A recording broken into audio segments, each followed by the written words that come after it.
Ar žinojote, kad Lietuvoje kas 5 gyventojas yra vyresnis nei 65 metų amžiaus ir dažniausiai gyvena vienas? Nepalikite brangaus žmogaus vienatvėje ir pasirūpinkite juo, kai negalite būti šalia. Užsakykite pagalbos liniją. Pablogėjus sveikatai, pargriuvus ar iškilus kriminaliniam pavojui, jam tereiks paspausti vieną mygtuką. Pagalbos linijos stebėjimo centras visą parą ištisus metus pasiruošęs reaguoti į kiekvieną pagalbos signalą.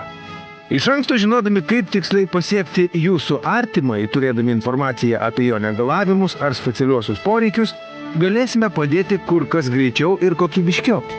Net nepaspaudus pagalbos linijos mygtuko, jūsų artimojo namuose sumontuoti dūmų, pargriuvimo ir kiti svarbus jutikliai mums praneš apie gresiančią nelaimę. Pasirūpinkite artimuoju nebūdami šalia visą parą, ištisus metus. Nelaukite, kol eilinis įvykis virs tragedija. Užsakykite pagalbos liniją jau dabar. Telefonu ar internetu pagalboslinija.lt. Pagalbos linija. Tai pagalba vieno mygtuko paspaudimu.